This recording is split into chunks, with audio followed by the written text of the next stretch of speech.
No, it was not Michigan. No, it was not Ohio State. But yes, it was huge for Penn State. Welcome into the Voice of College Football. Appreciate you stopping by for the best in discussion, debate, and analysis right here at the Voice of College Football. Please like and subscribe.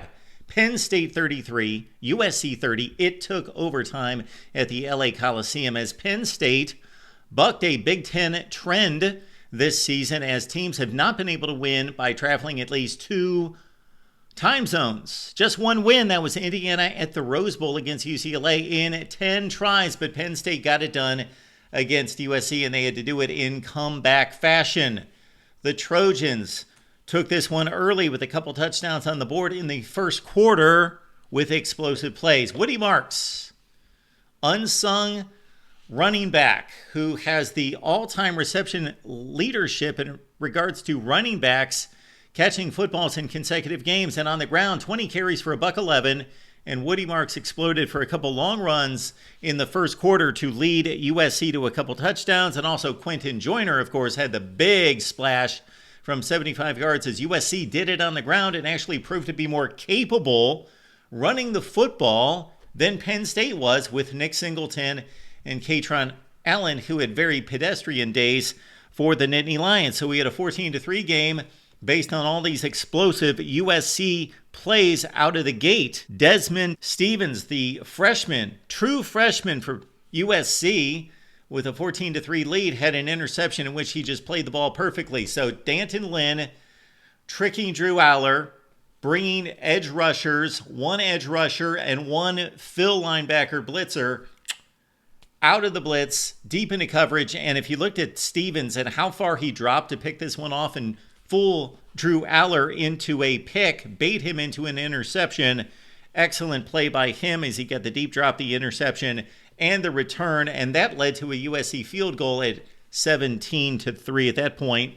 Gary Danielson on the CBS broadcast brought to light that the USC tackles, of course, have had issues, the offensive line in its entirety, but especially the tackles in regards to the crowd noise on the road at Minnesota and at Michigan, and seemed to be a little bit quicker off the ball in the friendly confines of the LA Coliseum in this one. Keely Arnold had a key stop on a Tyler Warren catch on a third down play that took Penn State off the field as they were trying to convert and keep a drive going. Tyler Warren, did I say that he caught a pass? That was one of the more unsuccessful plays out of Tyler Warren on this day. It was all day Tyler Warren. 17 catches for 224 yards for the Penn State tight end. I heard somebody talking about this, or it was just posted this week, maybe on a Penn State Facebook page or a site. I believe it was actually, claiming that Tyler Warren is the best tight end in college football. And I looked at it and thought, well, he's in the running. Guess I'll have to think about that. I guess I don't have to think about it. 224 yards on 17 catches for Tyler Warren as USC led 20-6. Could have extended the lead to maybe 24-6, but there was a questionable call on an illegal block inside, from the side, a below-the-waist block that thwarted the USC drive in the red zone, and they kicked the field goal to make it 20-6 with a nice two-score lead at halftime as we move to the second half. In Penn State on the first two drives, we talked about explosive plays for USC, and Penn State going into last week's game, I don't know what the updated stats are, 16th in the nation in explosive plays. They were number 111 before in 2023, before, of course, Andy Kotelecki took over, coming in from Kansas, took over the offense. But much of that had to do with the opponents, of course, and the opposing defenses that Penn State has faced. But I got to say, on this day, against a good USC defense with a lot of talent, they added to those explosive numbers, and they certainly did at the beginning of the third quarter with two consecutive touchdown drives, and that double pass from Prabula to Aller, and then, of course, it was Tyler Warren who caught it on the bomb, and he was actually interfered with on that play and still pulled it in for the touchdown on the bomb. And then Penn State, of course, again, had 2 consecutive touchdown drives, explosive plays all over the place. And it was 20-20 at that point. Abdul Carter could have had a big pick for Penn State inside the USC 25, but he dropped it. Miller Moss then on the next drive leading, let's see, this would have been the first series of the fourth quarter. Miller Moss put on a clinic 9 plays, 75 yards. He carved up the Penn State defense. Touchdown pass to Kyron Hudson over A.J. Harris. 6 minutes left at that point, 30-23, so only 6 minutes left in the ball game. And then we turn it over to Drew Aller. He's gained much criticism for not playing big in big games. Big stats last year, 25 touchdowns, 2 picks. Big stats early this season, but not the big performances against the best defenses. Well, USC may not have the best defense, but again, marquee game, CBS, huge for Penn State to keep it rolling this season. And down by a touchdown, this to date is Drew Aller's defining moment in his career. 2 4th and 7 plays, 1 a 4th and 7 and 1 a 4th and 10. And there was still close to 4 minutes left to play in this game. So James Franklin could have opted to punt the ball.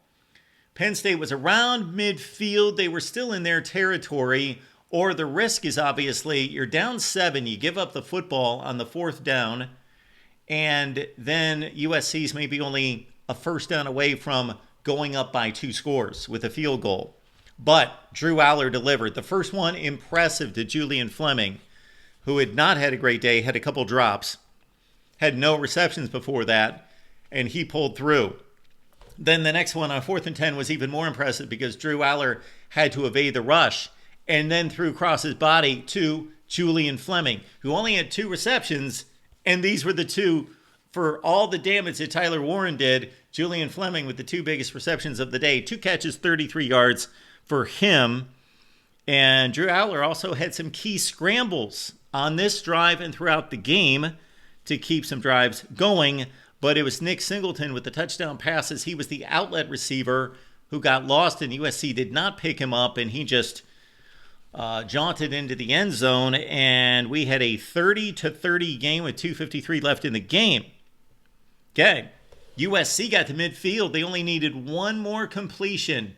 They were around the 50 to get into field goal range, or what we thought was field goal range for their kicker at this point. But Miller Moss sailed an interception to Jalen Reed. Reed brought it back. Penn State had a shot at a Hail Mary, but Drew Aller, for some reason, couldn't reach the end zone from about the 45 or 50-yard line. And we went to Q Dan Patrick overtime. Penn State's defense was all over USC. They had the one excellent play from Denai Dennis Sutton in the backfield that threw down Woody Marks for like a 4-yard loss. The other 2, the first down pass play and the third down pass play, questionable. The first one, definitely pass interference on the hold on the jersey, on the double move. And then the second one, yes, the defensive back arrived early. And no, I don't like ticky-tack fouls, but that was pass interference. Got to call it like I see it. Both were pass interferences that should have been called against Penn State. I'm not saying that Penn State got favorable treatment throughout the game or anything like that, because I saw plays that weren't called on both sides. But in that crucial situation in overtime, USC with the football, there should have been 2 pass interference calls. And that makes the offense and the situation easy for the other team. When you had a field goal miss, of course, USC misses, and then Penn State gets the football. They just have to position the football. Sometimes teams get a little too conservative in that situation and force their kicker into a long field goal, which for Penn State has not been a good thing this year. They've been shaky kicking the ball, but Barker nailed it, and Penn State wins 33-30. All right, Penn State now 6-0. Penn State has started 5-0 a number of times under James Franklin. I believe 3 consecutive years, but this time they extended to 6-0. And Penn State's got a date coming up on October 26th when they go to Wisconsin. Pretty challenging game for them. For USC, this is got to be the best 3-loss team in the country, you would think. At 3-3, 1-3 in the Big Ten, they go to Maryland, and they travel cross country all the way to the East Coast. coming up next Saturday. Your thoughts about USC football and Penn State, of course. You got to think that now USC is out of any consideration for the college football playoff with a third loss. Although lose to Penn State in overtime, lose to Michigan on the final play of the game, lose to Minnesota. That's the one that really hurts, because if Michigan rallies, has a big season, let's say 9-3, and Penn State goes undefeated or 11-1, march on to a Big Ten championship, something like that, where those losses look much better as the season wears on. Maybe USC's got an outside shot at 9-3, but they can't be thinking about playoff. They got to think about beating teams like Nebraska and Rutgers in the next month. Again, your thoughts about USC and especially Penn State. Keep it locked in here at the Voice of College Football. The Amazon links in the description section of all the videos. Here's the deal. When you shop on Amazon, please use our link, because it doesn't cost you a penny and you can financially contribute to the Voice of College Football without spending a penny. Use our Amazon link and there is no effect to your shopping experience. Amazon still keeps all of your statistics, your account, your credit information, whatever you've got there, your purchase history, everything. So please use the Amazon link in the description down below. We'll be back for post-game analysis tonight. Of course, after the primetime games, the call-in show, and Ole Miss and LSU post-game, as well as, of course, Ohio State and Oregon, right here at the Voice of College Football.